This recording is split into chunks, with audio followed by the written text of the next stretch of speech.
I don't care who you are. You go into anyone's history, you're going to find things that you can be sad about and things that you're not proud of. Right. Or you can know those things and accept them, but then look for the things that make you proud and then make those the things that you build your foundation on. Welcome to the Passion Behind the Art Show. It's all about diving in with individuals to learn the awesome story behind your passion. It's your host, Daryl Pinnock. Enjoy this week's episode. So I'm excited to welcome on the podcast a good friend of mine, Clint Walkingstick. We hit it off at Creative South, and we've just been keeping in touch ever since. Great dude. Just an awesome person to chat with. So I was excited to have him on the podcast. Yeah. Thank you, Daryl. Daryl. I'm going to screw up your name. And okay, first of all, I want to start off by screwing up your name at least 5 or 6 times. So by the time someone's listening to this, they'll understand. Oh yeah, this guy obviously doesn't know how to pronounce people's names, so he's not like a smart person at all. And so if I screw that up again, you know, you can just you know who I am, so it makes sense that I would screw it up.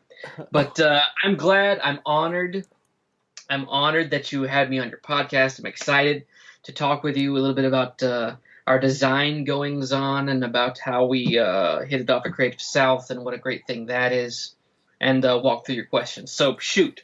Awesome. How did this journey start for Clint? What age? When did you know that, okay, my superpower is design? Man, what age? Okay, so let's go way back then. I'm a huge Batman fan and have been since I was a very small kid. The first things I learned how to draw were Batman, the Batmobile, cool villains, Joker, cool stuff. And so I've always been into comic books and Batman. So even like in kindergarten, first grade, on up through grade school, I was always known as the kid who could like draw things. So whenever there was a class art project that would come along, it was always, hey, Clint, come draw this thing and we'll have the rest of the class color it in or something like that. And so that kind of got me started. I come from kind of a fine art family. I've got an aunt who's technically a great aunt, but she's always just been an aunt. My grandfather's sister, who is a tenured professor at Cornell University for fine arts. And my grandfather is also a Cherokee fine artist and has been his whole career. I didn't find out that he was a graphic designer his whole career until I was in college. Wow. So he was practicing graphic design back in the late 40s, all through the 50s, and then through the 60s. And the day that his job said, hey, we're going to learn how to use computers, he's like, that's it, I retire. So he retired. I'm not kidding. He retired the day that they rolled computers into the office. So this was the mid 70s or late 70s when computers just started kind of getting getting used in graphic design. And so I didn't know he was a designer until, okay, so let's press pause on me not knowing that my grandfather was a graphic designer. So Clint, the little kid who could draw, went to college. And when I was a sophomore in college, I just made a list of things that I loved and things that I wanted to do, and decided that the only thing that I liked enough to turn into a job was drawing somehow. So I decided that advertising was going to be, something that I was interested in. At the time, my major in college, get this, was psychology and creative writing. Yeah. No, you can laugh. You can totally laugh. It doesn't hurt my feelings. The psychology's, yes. The creative writing, I could see how you could use that, but the psychology. Sure. No, and I still have a love for psychology. A lot of the books that I read and run through, I mean, I've always been interested in the overlap between behavioral psychology and graphic design, and how those two things interact and how those two things work together to make something happen. You're nodding your head, yes, so that means you know what I'm talking about. Yes. Don't want to interrupt you, that's why, but yes. Especially when it comes to selling, and yes, 100%. So that's the connection that I liked about psychology. I just didn't know it yet. Right. So I'm taking, in creative writing, I'm in the journalism department at school, and I'm taking a class, and they're showing us a video, a VHS. They pop in a VHS video. Yes, What's I'm that. that? And so it's about an advertising agency, and it rolls through the different functions of the different people that work at an agency. Well, they got to the creative director. And it's this guy with long hair, with cool sneakers, with like Legos on his desk and pictures of his kids that his kids drew behind him. And I was like, man, I want that job. That guy looks like he does something I want to get into. So at the end of class, I talk to my professor, and I'm like, how do you get to do that guy's job? And so he kind of turns me around and says, the building across the street is the art building. And in that building, there's a design hall. And you need to go there and talk to one of the professors over there. So I did. And I left the building, and that day changed my major to graphic design with a minor in advertising. And so I started heavy-hitting graphic design classes in college. And so I was having dinner with, my parents and my sister. I think it was like my grandfather's birthday or something like that.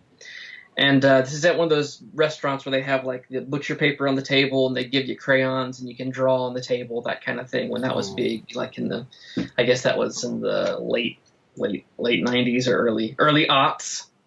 And so I'm sitting here drawing some letters, some letter forms, some characters.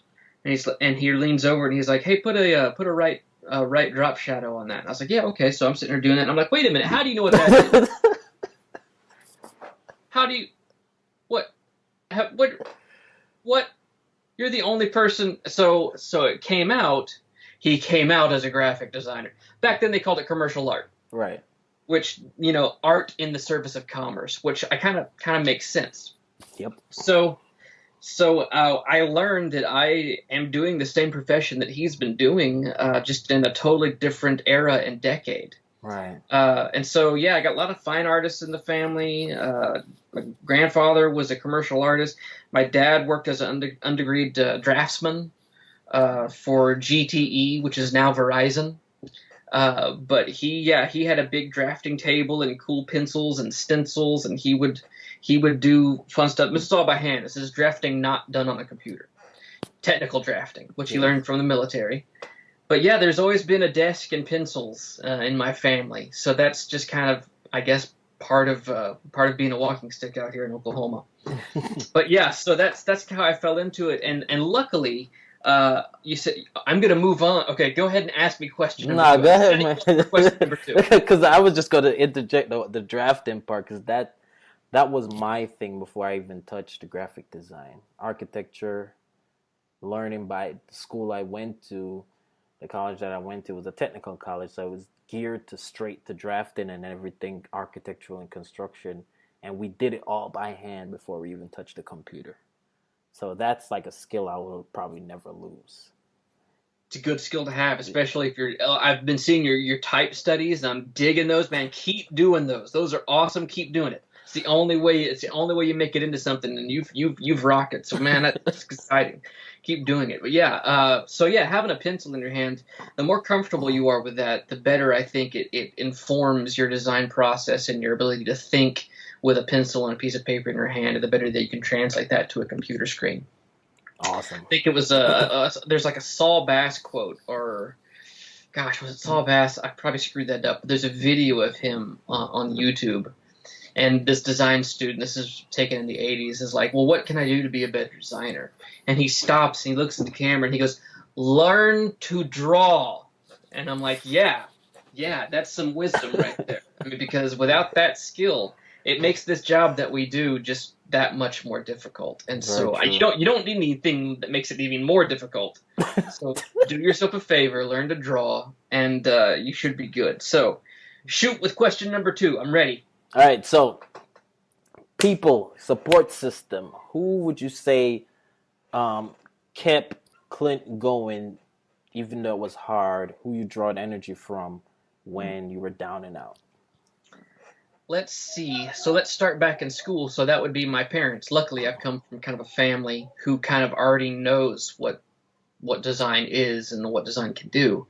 And so I never had to have that discussion of trying to explain design to your mom or dad, so they don't worry about you. Art has always been something that's kind of been the normal in my family, which I'm fortunate for that. So my family, both my parents, my grandparents, they fully understood what I was doing in school and supported me taking that educational tract, because they knew that, yeah, if you learn to draw, then you're only going to go hungry if you want to, because, man, you go out in the real world, people that can draw, it's like you're David Copperfield. It's like you're a magician. You take a blank piece of paper and a Sharpie and you make magic happen, man. It's great. So that was good to have their support. I married the best woman in the world, who is not a creative in a visual sense. She's a concert trained pianist. Graduated summa cum laude from our university, highest grade point average in her graduating class. I graduated, thank the Lord, that kind of thing. But see, I'm also a musician. I play guitar, and I have since I was like 11. And so we connected. What? Yeah, I know. I should have had you play at the end of the show, man. Well, don't make me pull out a guitar. I will do it, Daryl Pinnock. I will pull out a guitar. Which one of the 6 ones should I get out of my closet? I'm one of those. Yeah, and also play the bass if I'm feeling bassy. But yeah, no, I'm a huge guitar fan. And so we connected through music. And so it's nice to be married to another creative person, but a different type of creativity, where one is music. And that way I can kind of separate the visual side of what I do with the musical side of what I do. And it's just it's a perfect, wait for the dad pun, it's a perfect marriage of the two art forms. I did it. And they listened to it, and now they're puking. And I'm sorry for that, listeners, dear listeners. Don't puke for the dad jokes. I've got 2 boys. The dad jokes are going to happen. Awesome, man. So I heard earlier you said something about Cherokee, because you don't look Cherokee at all. I tell people that I'm a Cherokee who's cleverly disguised as a hairy Scotsman. It's true. It's true. And no, I'm more Cherokee than I am anything else, which is weird, because my sister looks like she's a Cherokee. My dad and his sisters all look, Native American. My grandfather, of course. But I just got enough of that white boy goo, I guess, that made me come out looking like a glow in the dark Scotsman, which is okay. It always gets a double take when I tell people the name, because they think I'm screwing with them, and I'm telling you, I'm like, no, it's not a joke. It really is my name. It's I was born with it. It's not a joke. And so, but yeah, no, I'm a Cherokee, and this is what we look like. So beware. And I like this. I like the fact that how much you intertwine that heritage in your designs, because you can see it, and I mean, you don't have to. You could get by without doing it. So it's kind of cool that you kind of do that from time to time. I appreciate that. It's important to me. I think kind of knowing what makes you and where you're from and your own family history. I think there's so much power that can, especially as a creative, that can be had from which to draw your creativity from, just by pausing and having these conversations about, talking to your parents about who are you, where are we from, what do we know, what do we do, and really taking a good firm grip on kind of your history and make it something that you're proud of, right. Good or bad, because you go into anyone's history, I don't care who you are, you go into anyone's history, you're going to find things that you can be sad about and things that you're not proud of. Right. Or you can know those things and accept them, but then look for the things that make you proud, and then make those the things that you build your foundation on as a creative. And I think that's something that, I wish more creatives would take the time to discover about themselves. Yeah. Again, because I think it's a very rich well to draw from, and a good platform to build creativity from. Yeah, and it kind of centers a lot of your inspiration too. It's true.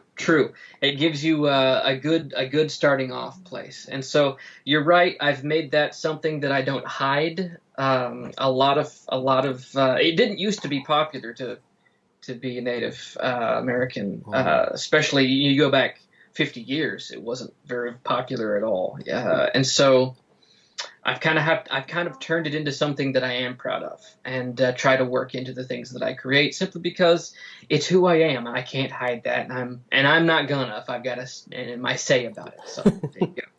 So during this journey, I mean, you're a happy dude. You've got a lot of life. What would you say was the biggest struggle you had to overcome? Ooh. I mean, in your journey overall. Right. Two things. And you won't believe me when I tell you, but that's why I'm telling you. First thing is, I used to be incredibly, incredibly shy and withdrawn. And whenever I'd walk into a room where I didn't know people, I was always the kid who I didn't want to be there. It would make me, I just would want to hide in the back. I don't want to talk to anybody. I don't want to have to do anything. And in my own research, again, psychology, in reading enough books and reading enough studies about how to take not being an extrovert or being an introvert, and how to operate in an extroverted world. And what I've come to understand about myself is that I am what the scholars call an ambivert, which is I draw my energy from solitude, from being alone in my little 10-by-10 office. I start my mornings off the same way, just, prayer and reading and just being quiet. And I mean, I work in solitude. I work in my office. I don't have a team. I mean, it's all digital. All my teams or people I work with are through a screen, of course, right.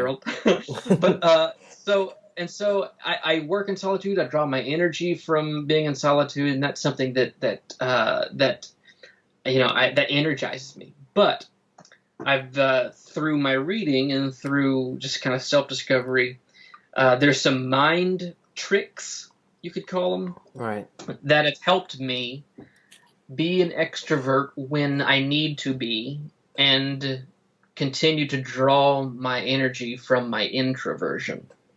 And there's a very, very cool study that was done that said that if you tell yourself, whenever you feel nervous, if you're an introvert and you have to go to a place where there's people and they want to talk, or you have to perform on a stage, or you have to give a talk to someone, a group of people, and that nervousness you feel in your heart and in your stomach that won't rest, if you tell yourself that you're not scared, but that you're excited, then mentally it completely shifts your energy. Really? To the butterflies you feel, instead of saying I feel nervous and I feel, like I feel scared. But if you say, no, I don't feel scared, I feel excited. I feel like this is gonna be a good thing. Because what was discovered in this study is that the brain cannot tell the difference between the feeling of excitement and the feeling of nervousness. Wow. And so it's a simple mind shift of saying, no, I'm not nervous, I'm excited. And so to make the first thing you do when you have to be in front of people, say, yeah, I'm excited to be here. And the more you say that, the more you'll start to believe it, and the more fun you'll have. Because, it's a game. Talk to people. People, they're talk to strangers. They're not going to bite unless you ask them to. Right. Please don't ask them to, and you'll have friends. See, that's how you do it. Yeah, I don't think you want to do that. No, not at all. No. Especially some of the crowds I hang out in. I mean, that's just not cool. You don't want to go there. You'll come back with a bloody nub. That's not cool. No. But the second you asked about things I had to overcome. The second thing is I still deal with self-doubt, even today, even now, and it's just one of those little things in my head that keep me from, I feel like, doing the best work I can do. And I think every creative on some level deals with self-doubt. especially if you're a performer or if you're anyone that has to be in front of people. If you're a speaker, I'm sure it's the same. I'm not a speaker, but I'm sure it's the same with them, that there's some part of their head that says, hey, you're making all this up. You're no good. You're going to fail. You're going to fall. And it's called what's it called? Like poser syndrome or imposter syndrome. It's called imposter syndrome. You may have heard that phrase before, and I'm glad you have, because I don't know how to explain it other than the fact that it's just that little demon that lives in your head that tells you you're not good enough. Yeah, it's basically something in your head telling you that you're not what you're trying to be, or you're putting on a front. Someone's going to find you out that you're not exactly what you're portraying yourself to be. Exactly. Yeah. And so I deal with that. And so I read another book. There's a great book, what's it called? Learned Optimism by Dr. Seligman. He's a psychologist and teacher at a major university. It's called Learned Optimism. And he has a method he calls the ABCDE method. I'm not going to explain it. I'm just going to do the flyover. Basically, the method is every negative voice that you have, every phrase that negative voice throws out, write it down, and then you become a lawyer. You become an attorney. You come up with all the reasons why that thing you wrote down is not true. And you start telling yourself the things that you wrote down to refute what the negative voice told you. Wow. And it helps, and it really helps you grasp. It helps you grasp a more realistic picture of your abilities and your resources and your feelings and your moods. And it's just a wonderful tool to be able to use. Go check out that book. I'm sure he's lectured somewhere. But Learned Optimism. It helps me and continues to help me quiet those voices and let me do the work I know that I'm geared to do. The work that I know that I've been put on the planet to do, and it helps me just kind of barrel through them and get some things done. So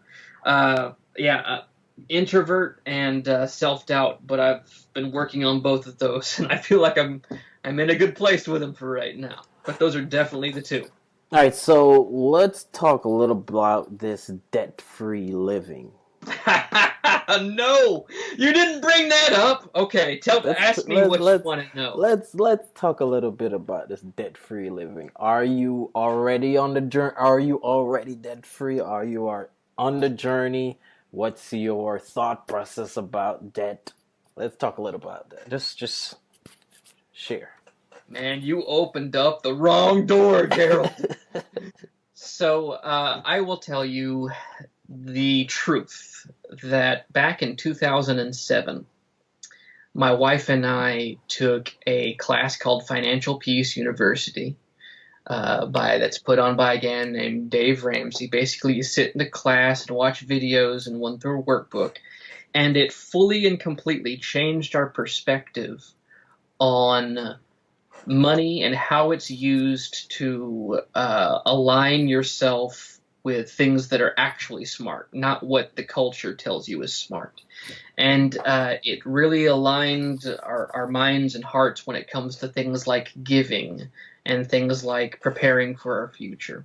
So way back in 2007, luckily my wife and I did not have any school debt when we graduated. So immediately we were we're on a good track. But we were married, so I bought a house, so we have a mortgage, and we had recently bought a vehicle that we still have. After going through that class and learning how to use money well, and learning why debt is not a tool that helps really anybody except for banks. A couple months after that, we paid off the car, and we haven't had any debt since. And in 2016, we paid off our mortgage. So for a piano teacher and an independent graphic designer that make not a whole lot of money, to be able to do something like that, lets us know that, man, there's really nothing in our way now. I mean, so we've paid off our mortgage. We are 100% fully debt free. And that's the only way I suggest trying to operate a business like this on your own. I'll tell you this. During our journey, during the whole time, I was employed for about 5.5 of those years. And my wife has worked for herself since college, and just does an incredible job with her teaching. And so by the time I wanted to go independent, she was like, "Yeah, you're ready. Let's do this." I mean, we have plenty of. By then, we were completely debt free except for the mortgage, and we had plenty of money saved in our emergency fund. So we had well over 6 months worth of cash in the bank just in case something bad happened. And so she was like, "Yeah, go in tomorrow and tell your boss, that you're giving him his 2 weeks." And I did. I went in. I gave him a month because he's still the best boss I've ever had. I walked into fire for that guy. His name is Rob Miller, in case you want to know. But so I left a job on great terms. They're still a client. Just a wonderful job that helped prepare me for what I'm doing now. And so in 2016, paid off the mortgage, 100% debt free. We went on a 11-year wedding anniversary. Went to Maui for a week, paid in cash. It's great. I highly suggest it.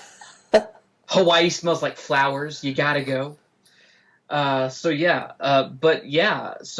ask me another question. That's kind of my journey, start to finish, about becoming debt free and about what debt is. I feel like you have more questions, so throw more at me. Well, I mean, I kind of wanted to dive into that a little bit because we are on that journey right now.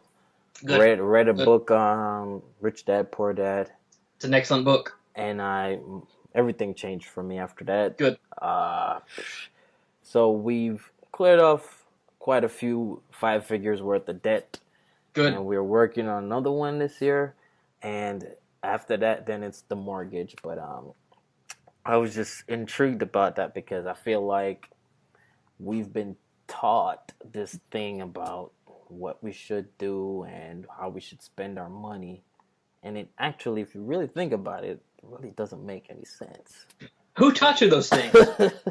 Broke people and banks. That's who taught you those things. Especially the banks. Oh, man. So, I've just been a firm believer of if you can't buy it with cash, that means you can't really afford it. And that is the truth. And the stronger you adhere to that, the better off you're going to be. So you said that you've also gone through Financial Peace University, or that you're going through it? No, actually, I didn't. Actually, I've just been 2 things: the book Rich Dad Poor Dad, and this podcast that I listen to on a regular basis. It's called Which one? Mad Scientist. Okay. Yeah. Cool. So he basically interviews a lot of people that's financially independent. So we've been kind of taken from that and just been on this journey. So, and I mean, the crazy part is we were never like crazy spenders. Like my wife is she's perfect at stuff like that. She's perfect. But even then we still saw ways how to spend our money more wisely. So can you imagine a person that's not spending their money wisely? So yeah, it's just been a epic journey, man. Well, if I have a spare copy, I'll send you one. If not, find the book The Total Money Makeover by Dave Ramsey.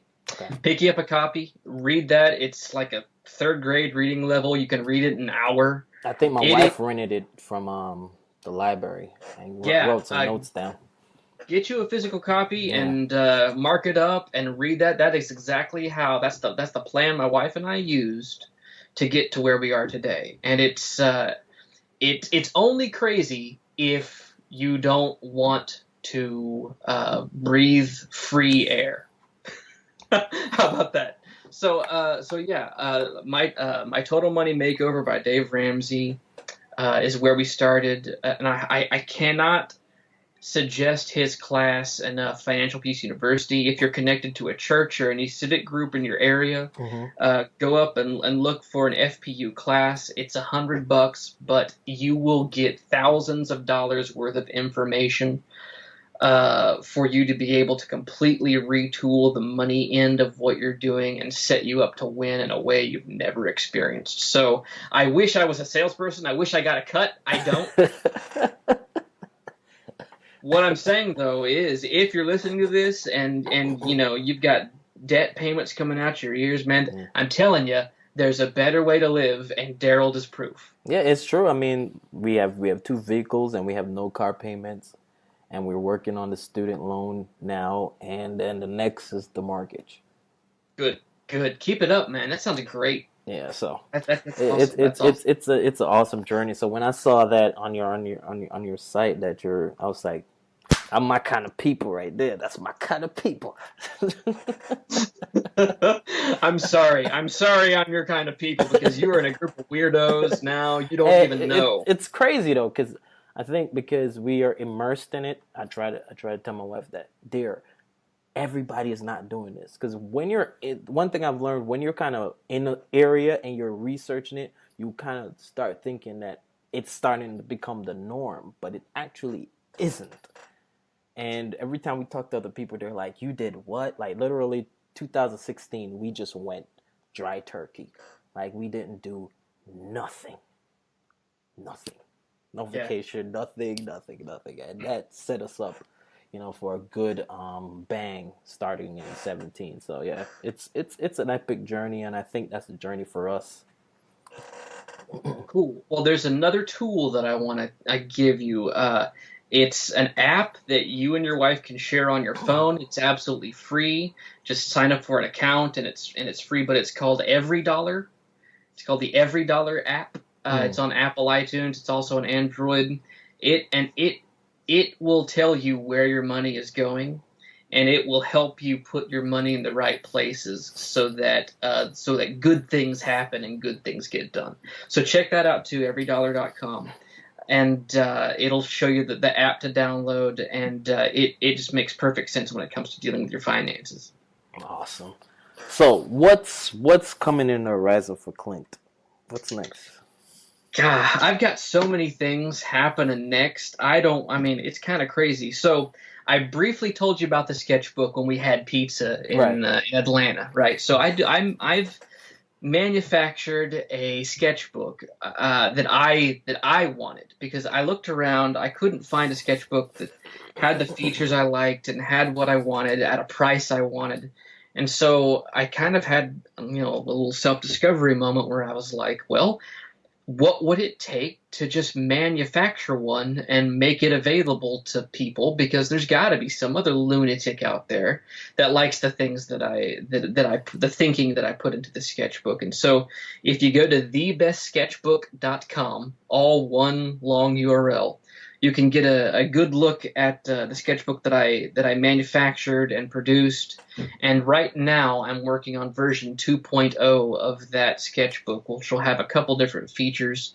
It'll have a non-photo blue dot grid, which means if you take a picture of it or put it in the scanner, the dots will disappear. You're just left with the black and white on the page, and it's a beautiful way for illustrators to work. It keeps your work nice and organized. And just a couple thicker, front and back. But other than that, it's basically the same one with a little bit of space, so you can fit an 8.5 by 11 folded in the front pocket. There's just some great features on it. Go check it out if you're a person that uses pencil and paper still, which I highly recommend. That's the one thing I'm doing. Gosh, what else am I doing? I'm working with 2 buddies, and we're releasing a comic book in a couple weeks. Nice. I did the logo, and I did all the lettering layout, and we're making like fake advertisements for it. Another buddy of mine did all the writing, and another friend of mine did all the illustration. And it's called Discount Force. And the storyline is basically all of the toys at the dollar store team up to fight crime and to fight monsters, because they're all like janky, but they don't know it. And so they're like you know how like there's like the A team and the B team and the C team. Yeah. They're like the F team. They're like the screw ups. And so yeah, it's the dollar store toys team up to battle monsters, and it's a fun book. It's coming out. We're going to debut it at Wizard World here in Oklahoma City, and have a booth and everything. And it's going to be a big thing, and I'm super excited about the results of it, and I'm looking forward for it to roll out. Awesome. That sounds epic, man. That sounds epic. I'll definitely send you some images. Yeah, I mean, I've done a couple illustration projects. I really don't post that. Most of the times when I do stuff like that, it's kind of like confidentiality. So I don't really, there's not much to share. So, but yeah, it's those, I mean, I could tell you those projects are intense and it's a lot of work. It's a ton of work, but it's rewarding because it's something tangible you can hold in your hand and show people that you actually poured some heart and soul into, and have them flip through it. Even if they don't like it, they can at least know that, yeah, here's something that you made that's this tangible that you can look through. And I don't know, that's just a neat experience to be able to see people's faces when they read the jokes and they look at the pictures, and it's something that you put your heart into, and it's just a great experience. Awesome, man. What I got left? So, Oklahoma City. You know I'm kind of upset, right? Oh no, what happened? Yeah, we got someone, didn't we? I'm a little upset. I had nothing to do with it. I'm a little upset, but I'm also happy because I'm pulling for him. I'm pulling for Melo. Yeah. We'll see what he does here. We're excited about having him. Yeah, I'm kind of still impressed with Oklahoma City's ability to kind of get to where they've gone and as fast as they've gotten there. But we'll see what happens with him. I'm excited about kind of the new lockup team wise, and we'll definitely see what happens. We'll be following that, but for sure, yeah. All right. So, what advice would you like to give creatives? And the fact that you're a musician, and I'm not sure if you noticed, but I also interview musicians on the podcast. Yeah. That's kind of how it started, because that's kind of like my hidden passion. Hidden secret? My hidden secret. I actually sing, but that's how that's how the podcast started. So what advice would you give to creatives? Well, all of my advice really kind of is skewed toward visual creatives, graphic designers, that kind of group. And there's a couple of phrases that have kind of come to me and popped in my head throughout my career. The first one is hard work is the minimum requirement, and that's just something I tell myself when the going gets tough. I remember being in school and someone would roll in, or a kid would roll in, and they would always ask the teacher, "Hey, what's the minimum requirement for this class? What's the least amount of work I can do possible?"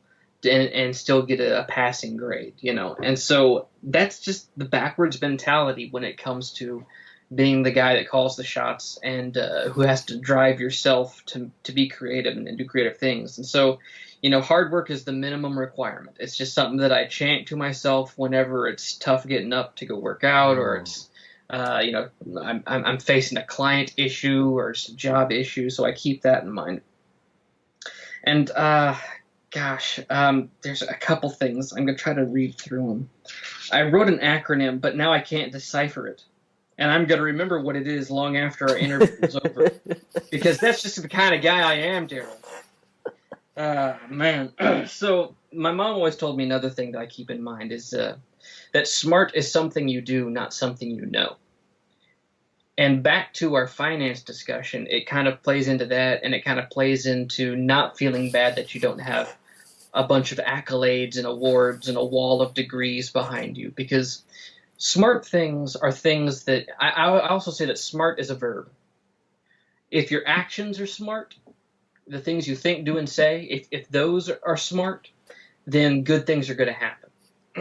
You can have a lot of books, you can have a lot of learning and education and things like that, but the more you can put smart, the idea of being smart, into practice in your day-to-day, then the better off your tangent of life or career or whatever you want to call it will be. So, smart is something you do, not something you know.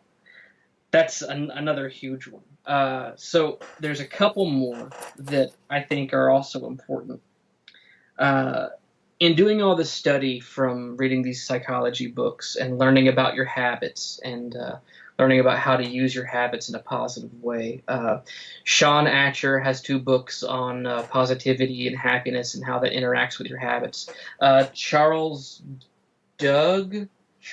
Jug, I've mispronounced his name too, wrote a book called Habits. I heard about that book. Habits. It's a big book, but man, check it out. He talks about something called the habit loop, and it makes you aware of the things that you think and do when you're not thinking. Your habits, the things that you just naturally find yourself doing. And so I came up with a phrase that I tell myself and use when I'm talking to students, and it's simply to design your default. To be aware of your default actions and thoughts, and to put intent behind them, and do things intentionally instead of by default, so that you get the results that you're wanting, no matter what they are, whether it's a weight loss goal, a financial goal, a business goal. If you can be aware of your habits, because you've got good habits and you've got bad habits, and those bad habits are strangling you and keeping you away from hitting those goals.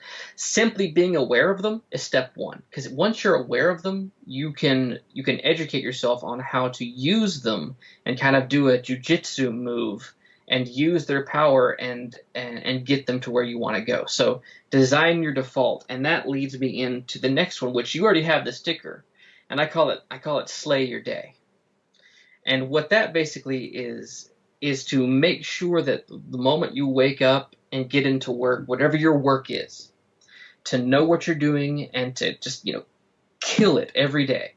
The way I do that is I don't put my head down to go to sleep without writing down the top 3 things that I need to get done that next day. So the trick is write down the 3 things you need to do that next day that you need to either take care of or that are going to edge you closer to your goal. But the rule is you have to be able to do those 3 things within a 8-hour work day or a 10-hour work day or whatever your work day looks like. So if you have blocked off 8 hours, you've got to make sure those 3 things are things that you can get done that day. And don't go to sleep until you've written those things down. That way, you wake up, you get in the office, you look at your list, and you've got to knock out those 3 things. And so that habit over time will get you closer to your goals and get you closer to where you want to be.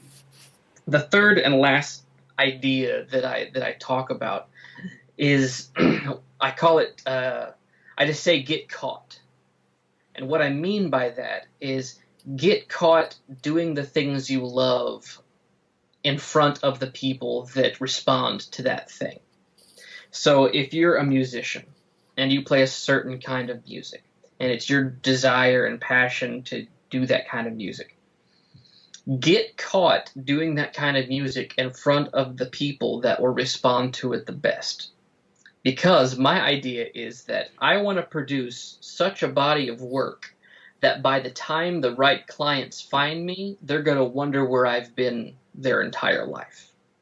So it won't have to be a position where I'm having to sell what I do to them. If I do enough of what I'm geared to do and move myself closer to doing it in front of the people that will respond to it best, then it's only a matter of time before they're like, whatever you're doing, we've got to hire you because you're killing it and we want whatever you've got.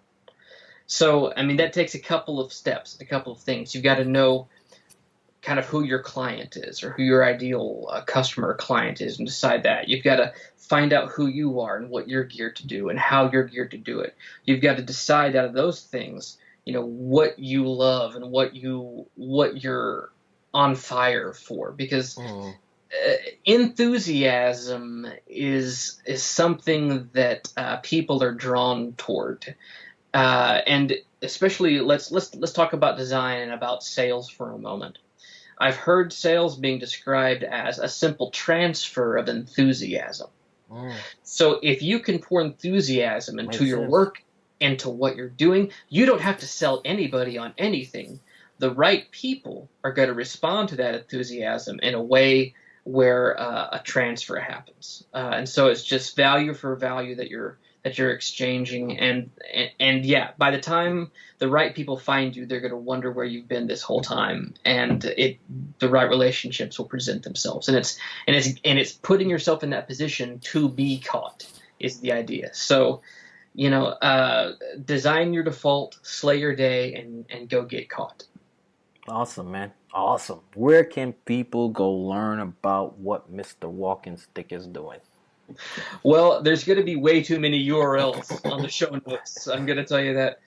You can find, just scratching the surface of who I am and the work I do at my website. It's just walkingstickdesign.com, all one word. You can find me on Twitter, making dad jokes and awful puns on Twitter, and that's at walkingstick_co. I'm on Instagram if you want to see fresh work. I'm always posting stuff on Instagram, and that's as the same as Twitter. It's at walkingstick_co. Gosh, I'm on Dribble, same name. I'm on, believe it or not, I post interesting businessy idea stuff on LinkedIn. I know, LinkedIn, right? Who knew? I thought it died, but no, LinkedIn's still around. It's still kicking, and so I post interesting things there as well.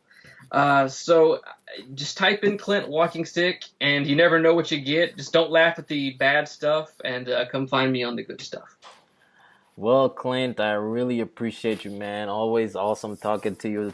I'm glad to have you on the show. I can't wait to share this episode. Thanks again for coming on, man. I really appreciate it. Well, I'm honored, Daryl, and anytime you want to talk again, just let me know. Awesome. All right.